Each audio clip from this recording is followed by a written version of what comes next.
Welcome to commerce access. Commerce access में आप सभी लोगों का स्वागत है। आज हम लोग अपने अकाउंट्स की क्लास में डेप्रिसिएशन का पार्ट 2 पढ़ेंगे कि डब्ल्यूडीवी मेथड होता क्या है, रिटर्न डाउन वैल्यू मेथड जो होता है हमारा, उसको किस तरीके से इम्प्लीकेट करना है, उसका फॉर्मूला क्या है और उसके पीछे की हमारी लॉजिक्स क्या होते हैं। मतलब एक्चुअल में डब्ल्यूडीवी मेथड को क्यों प्रीफर किया जाता है एसएलएम के बदले। ठीक है, तो आज हम लोग ये सब चीज़ें देखेंगे। अगर आप हमारे चैनल पर नए हैं और पहली बार ही आज जुड़े हैं तो मैं आपको बता दूं कि हम लोगों ने अपना यूपीपीसीएल जो कि Uttar Pradesh power corporation limited है, इसके लिए फ्री बैच लॉन्च किया हुआ है। किस पे? कॉमर्स एक्सेस पे। ठीक है, ये हमारा यूट्यूब चैनल है ऑफिशियल। आपको यहाँ से हमारे यहाँ से अकाउंट्स एंड इंग्लिश की बिल्कुल फ्री वीडियोस मिलेंगी। ठीक है, हम लोग पूरा कोर्स आपको कंप्लीट करवाएंगे। आपको करना क्या है, हमारे चैनल को बस और सिर्फ सब्सक्राइब करना है। ठीक है, सब्सक्राइब करना है और वीडियो को लाइक करना है अगर आपको अच्छी लगती है तो। ठीक है, और दूसरा जो तो शेयर भी कर देना भाई। शेयर करने में तो क्या ही जाता है यार, लिंक ही तो सेंड करना है किसी को भी। तो चलो सबसे पहले हम लोग अपना प्रीवियस क्वेश्चंस देखते हैं। तो हम लोग क्या करते हैं, हम लोग अपनी क्लास लेते हैं और उसमें क्वेश्चंस करवाते हैं। नेक्स्ट डे आके फिर मैं उनके सॉल्यूशंस आप लोगों को लिए बताता हूँ। ठीक है, तो क्वेश्चन नंबर 1 है था हमारा, which of the following methods of depreciation is not recognised by income tax act 1961। ये क्वेश्चन अच्छा क्वेश्चन है और अभी मैं आपको ये पढ़ा भी रहा हूँ डेप्रिसिएशन टॉपिक, तो इसके ऊपर भी क्वेश्चन था कि मूल्यह्रास के निम्नलिखित तरीकों में से कौन सा आयकर अधिनियम 1961 द्वारा मान्यता प्राप्त नहीं है। ठीक है, तो अगर हम बात करें तो जो हमारा डिमिनिशिंग बैलेंस मेथड या फिर जिसको हम लोग डब्ल्यूडीवी भी कहते हैं, रिटर्न डाउन वैल्यू मेथड, तो ये जो होता है इनकम टैक्स इसी को मानता है। बाकी हमारा जो स्ट्रेट लाइन मेथड होता है जिसको हम लोग एसएलएम कहते हैं, ठीक है, इसको कोई भी मान्यता नहीं देता। क्यों नहीं देता, इसके पीछे लॉजिक है, वो जब मैं आपको अभी डब्ल्यूडीवी आगे पढ़ाऊंगा ना तब बता दूंगा आपको उसके लिए। ठीक है, वो चीज को। फिर तो इसका आंसर ए सही था, जिन बच्चों ने ए किया है वो बिल्कुल सही किया है। फिर क्या था हमारा, depreciation to machinery is debited to. ये जनरल एंट्री यार मैंने आपको करवाई थी। ठीक है, depreciation account debit to machinery account में हो जाता है। तो इसका हमारा आंसर क्या सही होगा, मशीनरी अकाउंट होगा। तो इसकी कुछ मैंने आपको एंट्री इस तरीके से करवाई थी कल वाली क्लास में। Depreciation account debit to assets account. ठीक है, एसेट की जगह यहाँ पे मशीनरी आ जाएगी या फिर जिस भी आप एसेट के ऊपर लगा रहे हैं वो चीज आ जाएगी। फिर हमको यहाँ से अपना डेप्रिसिएशन को खत्म करना है, तो profit and loss account debit to depreciation. अब ये चीज डेबिट क्यों, ये चीज डेबिट क्यों, क्योंकि हमारे एक्सपेंसिस हैं, पीएनएल को ये चीज क्या करेगी, बढ़ाएगी, है ना। और यहाँ पे आगे डेप्रिसिएशन तो खत्म हो जाएगा। एक्चुअल में तो डेप्रिसिएशन हमारा क्या है, एक तरीके का एक्सपेंस ही है ना। कंपनी के लिए तो एक्सपेंस है, लॉस है, और एसिड की जब वैल्यू गिरेगी तो ऑटोमेटिकली क्रेडिट हो जाएगी। ठीक है, जनरल एंट्री का कोई भी क्वेश्चन आता है तो मेरा स्टूडेंट बेझिझक उस क्वेश्चन को क्या करेगा, अटेम्प्ट करेगा और जाके उसको करेक्ट करके आएगा। ठीक है, जिस टाइम पे आप क्वेश्चन को अटेम्प्ट करते हो, करेक्ट करते हो, उस टाइम पे आप सिलेक्शन से बिल्कुल मतलब एक कदम सिलेक्शन की ओर, है ना। ये चीज होती है ना, तो वही चीज हो जाती है। तो क्वेश्चन नंबर 3 था। ठीक है, काफी ज्यादा बच्चों ने सही आंसर नहीं दे पाया इसका, तो इसका जो सही आंसर है, acid disposal account is prepared when provision for depreciation account is prepared. ठीक है, एक ये चीज होती है, asset account is prepared, profit and loss account is prepared या फिर डेप्रिसिएशन अकाउंट इज प्रिपेयर्ड। तो इसका जो करेक्ट आंसर जो होगा वो सी होगा, profit and loss account is prepared. क्यों? क्योंकि देखो एसेट डिस्पोजल, हाँ एक चीज को समझो, प्रोविजन फॉर डेप्रिसिएशन अकाउंट हम लोग क्या करते हैं कि हमने अपने डेप्रिसिएशन के लिए प्रोविजन बनाया हुआ है। ठीक है, फिर उससे हम लोग क्या करते हैं, अपने वैल्यूज को इकट्ठा करते रहते हैं। हाँ, और फिर उसको हम लोग क्या करते हैं, एट लास्ट में तो उसमें से पैसा निकालते हैं और अपने नए एसेट के लिए डाल देते हैं। ठीक है, तो ये हमारा कुछ इस तरीके से रहता है। प्रोविजन फॉर डेप्रिसिएशन अकाउंट बनाने के लिए जो मेजर फोर्स जो बिहाइंड होती है प्रोविजन फॉर डेप्रिसिएशन की, वो ये होती है बेसिकली कि पैसा इकट्ठा करते रहो, छोटा छोटा करके, मतलब घड़ा भर लो, और फिर लास्ट में जो हमारा एसेट जो है, जो 10 साल बाद जब ये खत्म हो जाएगा तो नया एसेट इस वाले पैसे से खरीद लो। ठीक है, तो इसके लिए हम लोग प्रोविजन फॉर डेप्रिसिएशन बनाते हैं। फिर हमारा क्या था, एसेट अकाउंट, तो एसेट अकाउंट में तो जाएगा नहीं डिस्पोजल। ठीक है, तो एक हमारा क्या बचता है, पीएनएल अकाउंट। अब आप मुझे एक बात बताओ, जब एसेट डिस्पोजल होगा, ठीक है, हमने एसेट को अपने डिस्पोज किया, तो या तो उस पर प्रॉफिट होगा हमें या तो लेस होगा, लॉस होगा। एसेट डिस्पोज का मतलब क्या था, परिसंपत्ति निपटान खाता। देखो आपका एसेट आज से 10 साल की वैल्यू थी, ठीक है, ये चीज मैं आपको समझा चुका हूँ। आज से 10 साल बाद इसकी कुछ वैल्यू रही होगी, मान लो कि 10,000 रुपये। ठीक है, तो अब आप लोग इसको जब सेल करने के लिए गए तो मार्केट में या तो कबाड़े वाला इसे 12,000 रुपये का खरीद सकता है या फिर इसे 9,000 रुपये का खरीद सकता है। ठीक है, तो इस वाले केस में हमारा क्या होता है, लॉस हो जाता है, और इस वाले केस में हमारा क्या होता है, प्रॉफिट हो जाता है। भले ही हमें लॉस हो या प्रॉफिट हो, आखिरकार लॉस एंड प्रॉफिट जाएगा किस में, हमारा प्रॉफिट एंड लॉस अकाउंट में। हाँ, तो इसके लिए इसका करेक्ट जो आंसर होता है वो सी हो जाता है, asset disposal account is prepared when profit and loss account is prepared. ठीक है, इस चीज को ध्यान में रखना। तो ये चीज मैं भी आपको आगे पढ़ाऊंगा भी, ऐसे डिस्पोजल अकाउंट हमारे डेप्रिसिएशन का ही एक पार्ट है। तो जब मैं आपको पढ़ाऊंगा तो आप लोग उसको देखना कि किस तरीके से होता है। ठीक है, अभी भी कोई अगर डाउट होगा तो उसमें क्लियर हो जाएगा। तो सबसे पहले शैलेंद्र सिंह ने आंसर दिया है, short term assets are those assets can be convertible in cash within a financially, बिल्कुल सही बात, अदरवाइज लॉन्ग टर्म एसेट्स। ठीक है, ये बात आपकी बिल्कुल सही थी, बट ये किसके लिए है, ये अकाउंटिंग के लिए है। ठीक है, मैंने आपसे जो ये क्वेश्चन पूछा था ये इकोनॉमिक के लिए पूछा था। इकोनॉमिक वे में हमारा शॉर्ट टर्म और हमारा लॉन्ग टर्म क्या होता है ना, मैंने आपसे ये क्वेश्चन पूछा था। तो देखो, इकोनॉमिक वे में अगर हम पूछेंगे, इकोनॉमिक्स में अगर हमारा शॉर्ट टर्म और लॉन्ग टर्म क्या होता है, तो शॉर्ट टर्म हमारा वो वाला ड्यूरेशन होता है जिसमें हम लोग अपने फिक्स्ड एसेट को क्या करते हैं, फिक्स्ड एसेट को स्टेबल रखते हैं। ठीक है, और जबकि हमारा जो लॉन्ग टर्म होता है वो ये होता है कि हमारा जो फिक्स्ड एसेट जो होगा वो क्या है, उसको हम लोग चेंज कर सकते हैं। ठीक है, जब हम इकोनॉमिक्स की बात करते हैं तो उसमें हमारा शॉर्ट टर्म या फिर शॉर्ट ड्यूरेशन या फिर शॉर्ट ईयर या शॉर्ट टर्म एसेट्स हमारे वाले एसेट्स होते हैं जिसको हम लोग क्या करते हैं, स्टेबल करते हैं, और लॉन्ग टर्म एसेट्स हमारे वो होते हैं जिसको हम लोग चेंज करते हैं इन द लॉन्ग रन में। ठीक है, तो इस चीज को ध्यान में रखना। बाकी बिल्कुल सही बात है, फाइनेंशियल ईयर में जब हमारे एसेट कोई भी कन्वर्टेबल इन कैश होगा तो उसको हम लोग अपना करंट एसेट्स कहते हैं, और फिर अदरवाइज वो लॉन्ग टर्म एसेट या फिर हमारे क्या होते हैं, हमारे फिक्स्ड एसेट्स भी कहलाते हैं। ठीक है, तो देखो चलो, कल के क्वेश्चंस में काफी कमी बच्चों ने आंसर्स दिए, तो ये गलत बात है भाई। आप लोगों के लिए इतनी मेहनत से मैं फ्री में वीडियो दे रहा हूँ, आप लोगों को फ्री में कोर्स दे रहा हूँ। ठीक है, तब भी आप लोग अगर आंसर भी नीचे नहीं टिक कर पाओगे तो यार मुझे बड़ा दुख होता है इस चीज का, है ना। तो अनूप सिंह ने आंसर क्या दिया, फर्स्ट का ए। तो फर्स्ट क्वेश्चन हमारा क्या था, देख लेते हैं एक बार जल्दी से। ठीक है, फर्स्ट का ए बिल्कुल सही बात है। सेकंड का इन्होंने बी दिया है, बिल्कुल सही बात है। ठीक है, और थर्ड का इन्होंने क्या दिया है, सी दिया है, जो कि हमारा क्या था, प्रॉफिट एंड लॉस अकाउंट था। ठीक है, तो बिल्कुल सही बात है, प्रॉफिट एंड लॉस अकाउंट में हमारा जाएगा क्या, जब हम लोग अपने डिस्पोजल अकाउंट को क्रिएट करते हैं। तो अनूप सिंह बिल्कुल सही आंसर, तीनों के तीनों आंसर्स आपके करेक्ट हैं। फिर हमारे क्या, आदित्य यादव ने आंसर दिया है, फर्स्ट का ए सही है, सेकंड का सी दिया है। सेकंड हमारा क्वेश्चन क्या था, सी। देखो, depreciation to machinery is debited to depreciation account, मतलब डेप्रिसिएशन ऐसे करके थोड़ी हो सकता है, depreciation account debit to depreciation account, है ना, ये तो कोई एंट्री नहीं बन सकती। आप डेप्रिसिएशन को डेप्रिसिएशन से थोड़ी खत्म कर दोगे, आप डेप्रिसिएशन को मशीनरी में डालोगे, है ना। तो इसका हमारा जो क्वेश्चन नंबर 2 का जो आंसर होगा वो क्या होगा, हमारा बी होगा। ठीक है, तो आप इसको करेक्ट कर लेना कि इसका आंसर जो होगा हमारा बी होगा, एंड जो थर्ड वाले का जो है वो क्या होगा, हमारा सी होगा। ठीक है, तो सौम्य ठाकुर ने करेक्ट किया है, फर्स्ट का ए सही है, सेकंड का सी नहीं बेटा, आप भी देखना, सेकंड का बी होगा हमारा, और थर्ड का हमारा क्या होगा, सी होगा, ए नहीं होगा। ठीक है, तो इस चीज को करेक्ट करना। आज अनूप सिंह ने बिल्कुल सही आंसर दिया, बाकी आपका आदित्य यादव एक आंसर गलत है, बाकी आप बहुत अच्छा परफॉर्म कर रहे हो। ठीक है, मैं आपके मतलब प्रीवियस क्वेश्चंस भी देखता हूँ तो आप काफी ज्यादा अच्छे आंसर्स देते हो। तो अब हमारे क्या आता है, रिटन डाउन वैल्यू मेथड। कल हमने अपना एसएलएम पढ़ा था, इसको हम लोग कई बार ये भी कहते हैं WDV, written down value method. ठीक है, इसमें क्या होता है कि हमारा कोई भी एसेट है, एक छोटी सी कहानी कि हमारा कोई भी एसेट है 1 लाख का। ठीक है, अब हमको एक फिक्स चार्ज इस पे दे दिया गया कि 10% का आपको इसके ऊपर फिक्स डेप्रिसिएशन लगाना है। ठीक है, डेप्रिसिएशन फिक्स लगेगा 10% का। तो फर्स्ट ईयर में तो क्या होता है, फर्स्ट ईयर में देखो SLM और WDV मेथड सेम रहते हैं। ठीक है, इस चीज को ध्यान में रखना, फर्स्ट ईयर में WDV और SLM मेथड हमारा सेम रहता है। तो इस साल में तो इसके ऊपर 10,000 रुपये लग गया डेप्रिसिएशन हमारा। ठीक है, माइनस को हम लोग ब्रैकेट में करते हैं अपने, तो हमारा कितना है, 90,000 रुपये आया अब इसकी वैल्यू। तो अभी हमारी नेक्स्ट ईयर की बुक वैल्यू है। ठीक है, अब बुक वैल्यू के ऊपर लगेगा, ना कि ओरिजिनल कॉस्ट के ऊपर लगेगा। एक और चीज याद रखना कि हमारा जो डेप्रिसिएशन जो है SLM में, वो ओरिजिनल कॉस्ट के ऊपर, हिस्टोरिकल कॉस्ट के ऊपर लगता है, जबकि हमारा जो डेप्रिसिएशन है किसमें, रिटर्न डाउन वैल्यू मेथड में, वो किसके ऊपर, बुक वैल्यू के ऊपर लगता है। ठीक है, इस चीज को लिख लेना, इसमें बुक वैल्यू के ऊपर लगता है हमारा कौन सा, WDV ऊपर लिखना है इसको, जहाँ पे मैं आपको बताता हूँ। और बाकी हमारा SLM में किस पे लगता है, ओरिजिनल कॉस्ट, या फिर हमारी जो हिस्टोरिकल जो कॉस्ट है। क्वेश्चन कुछ भी पूछ सकता है यार आपसे, अगर डेप्रिसिएशन दे दिया तो उससे तो कुछ भी पूछ सकते हैं ना, तो इस चीज को नोट डाउन कर लेना। ठीक है, फिर अब हमारा किस पे लगेगा, अब हमारा लगेगा 90,000 पे 10%, तो 9, तो 81,000 हो गया। ठीक है, फिर 8100, तो इस तरीके से क्या हमारा WDV चलता है। ठीक है, ये चीज समझ में आ गई, बहुत अच्छा। फिर हमारा क्या आता है, अब हम लोग इसकी डेफिनेशन पे अपने जाते हैं। It reflects the present worth of resource owned by company from an accounting perspective. This value is included on the companies balance sheet in its financial statement. ये बिल्कुल अच्छी बात बोलता है कि यह किसी कंपनी के स्वामित्व वाले संसाधन के वर्तमान मूल्य को लेखांकन की दृष्टिकोण से दर्शाता है।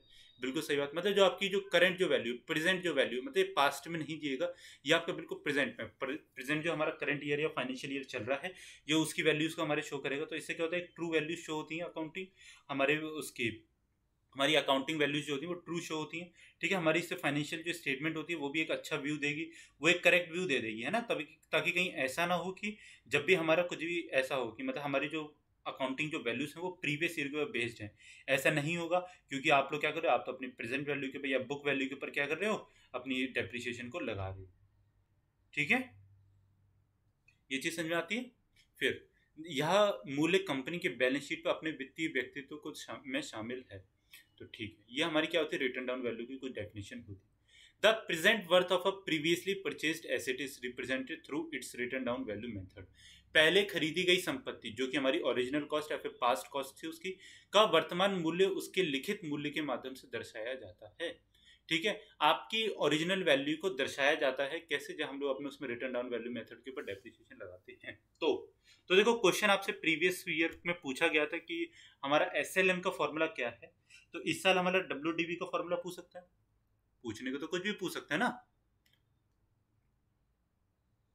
ठीक है, तो इसका एक फॉर्मूला हमारा होता है ये हमारा रेट ऑफ इंटरेस्ट कैलकुलेट करने के लिए होता है, रेट ऑफ डेप्रिसिएशन को कैलकुलेट करने के लिए होता है। तो इसको हम लोग लिखते हैं आर इक्वल्स,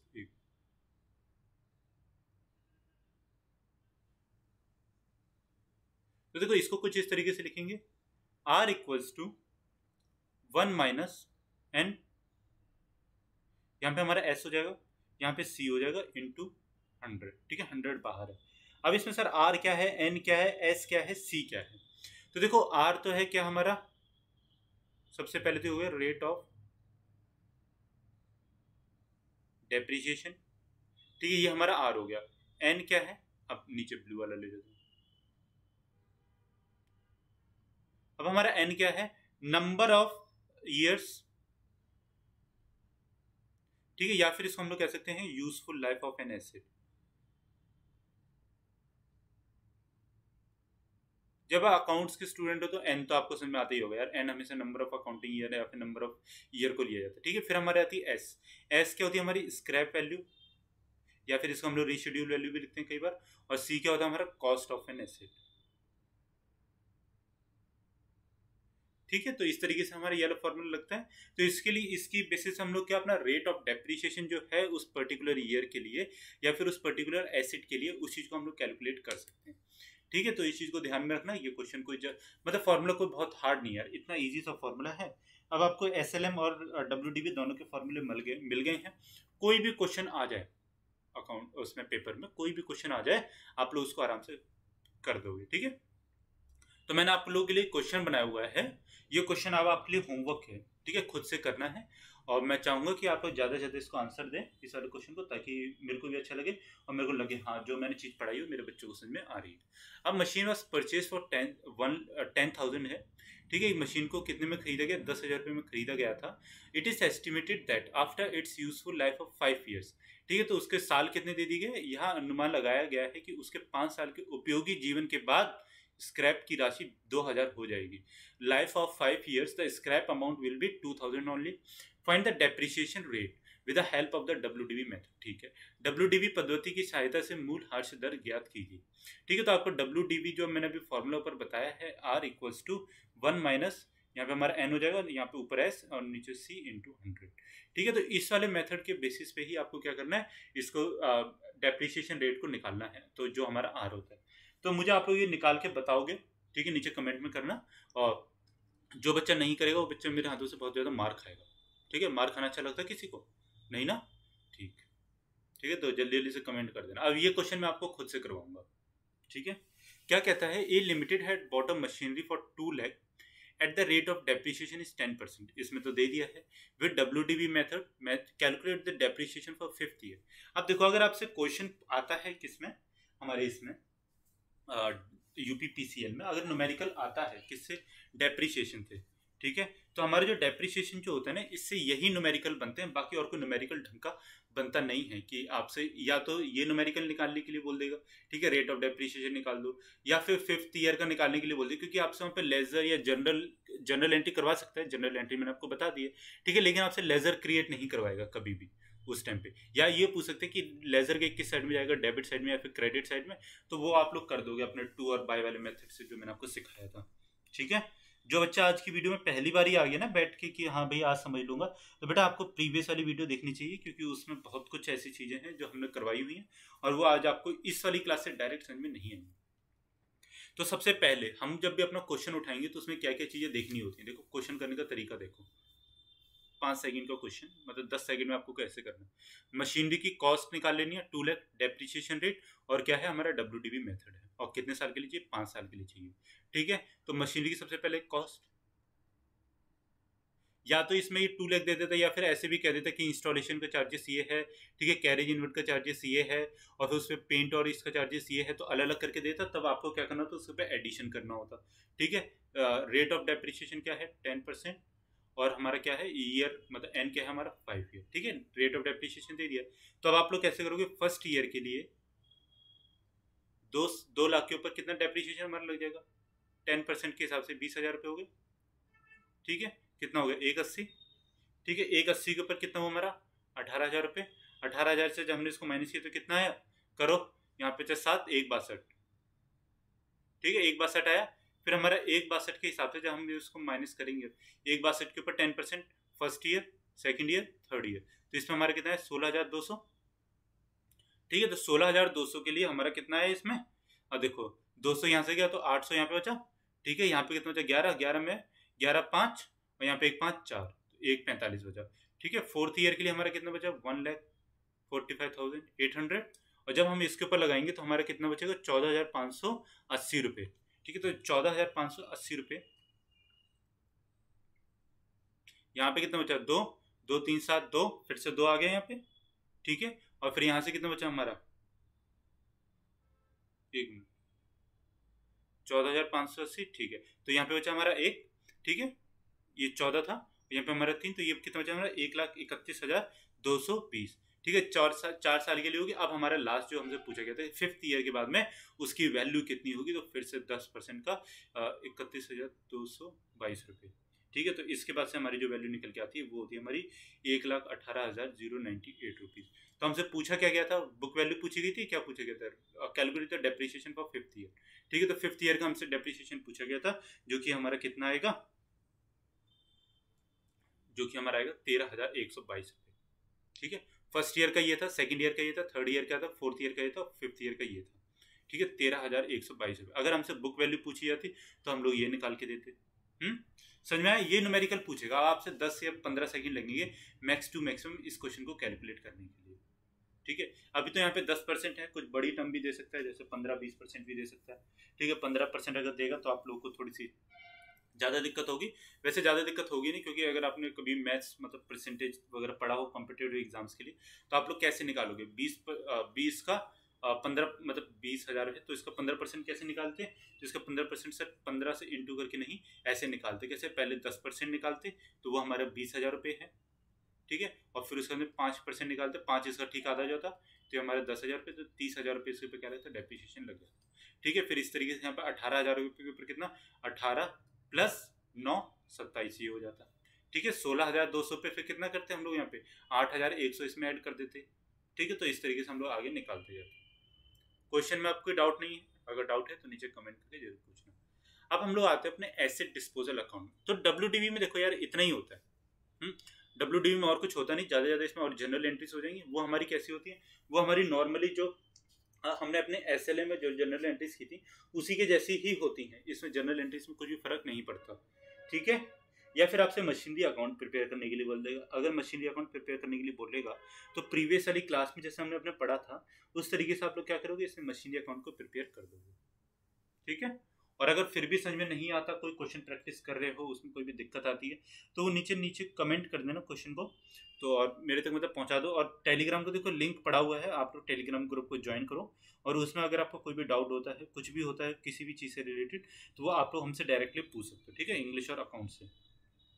और अगर आप लोग मैथ्स की भी कर रहे हो तो मैथ्स का देखो अभी हमारे ऐसा कोई टीचर नहीं है, ठीक है। बच्चे बोलते रहते हैं कि सर मैथ्स की भी ज्वाइन, सर मैथ्स के लिए भी करवा दो, मैथ्स का भी करवा दो। तो देखो मैथ्स का हमारे पास में अभी यार कोई टीचर नहीं है, फ्रेंडली स्पीकिंग, ठीक है। तो अभी हम लोग कोई भी मैथ्स का टीचर अपना नहीं प्रोवाइड करवा पाएंगे। तो आप लोग, हम लोग जितनी क्लासेस दे रहे हैं अपनी अकाउंट्स एंड मैथ्स की, वो आप लोग कर सकते हैं इसमें, ठीक है। बाकी हम लोग अपने क्वेश्चंस को इसी तरीके से करते रहेंगे। आप लोग हमारे चैनल से मतलब जुड़े रहिए, ठीक है। और बाकी टेलीग्राम लिंक है नीचे, उसको ज्वाइन करके और उसमें कोई भी कमेंट आप पूछ सकते हैं, ठीक है। कोई भी आपको डाउट वगैरह है तो वो पूछ सकते हैं, बाकी नीचे कमेंट में भी पूछ सकते हैं, कोई बात नहीं। तो सबसे पहले हम लोग बोलते हैं एसेट डिस्पोजल अकाउंट, संपत्ति निपटान खाता, ठीक है। क्या किया जाता है, संपत्ति को निपटान किया जाता है, मतलब उसका निपटारा कर दो। जैसे कहते हैं ना कि हमने तो उसको निपटा दिया, तो निपटाने का मतलब क्या होता है कि उसको कहीं ना कहीं खत्म कर देना। तो हमारा खत्म कैसे होगा, किस कोई भी हमारा एसेट है या कोई भी हमारी संपत्ति है, वो खत्म कैसे होगी, वो खत्म तभी तो होगी भाई जब हम उसको क्या करेंगे, खत्म कर देंगे, मतलब जब उसको हम लोग सेल कर देंगे। Asset disposal account is open for the purpose of calculating the P&L on the sale of an asset, ठीक है। हम लोग अपने जो होता है हमारा एसेट डिस्पोजल अकाउंट जो है, ठीक है, उसको कब ओपन करेंगे, जब हम लोग उसको सेल करेंगे। और क्या देखने के लिए, क्योंकि हमको अपना प्रॉफिट एंड लॉस अकाउंट देखना है, तो इसके लिए ही हम लोग उसको क्या कर देंगे, सेल कर देंगे, ठीक है। संपत्ति की बिक्री पर लाभ और हानि की गणना के उद्देश्य से संपत्ति निपटान खाता खोला जाता है, ठीक है। इस चीज को ध्यान में रखना। जो क्वेश्चन अभी मैंने करवाया भी था, आपको दिया भी था ना वो प्रैक्टिस के लिए, ठीक है। तो उसके लिए यही है कि उसमें profit and loss account maintain करने के लिए ही हम लोग क्या करते हैं, अपने एसेट डिस्पोजल अकाउंट को क्रिएट करते हैं, ठीक है। तो एसेट डिस्पोजल अकाउंट तभी क्रिएट होगा जब हमारा P&L अकाउंट को हम लोग खोलेंगे। अभी देखो इसकी जनरल एंट्रीज करवाता हूँ तो शायद आपको और भी ज्यादा क्लियर हो जाएगा। When provision for depreciation account is maintain, ठीक है। अब देखो इसमें दो तरीके की एंट्री होती है, किसके लिए, हमारे एसेट डिस्पोजल अकाउंट में, ठीक है। तो एसेट डिस्पोजल अकाउंट में हमारे दो तरीके की एंट्रीज होती हैं। एक क्या होती है हमारी एसेट, सबसे पहले होती है हमारी जब प्रोविजन फॉर डेप्रिसिएशन अकाउंट को क्रिएट किया जाता है, और दूसरी होती है जब हम लोग अपने प्रोविजन फॉर डेप्रिसिएशन अकाउंट को मेंटेन नहीं करते।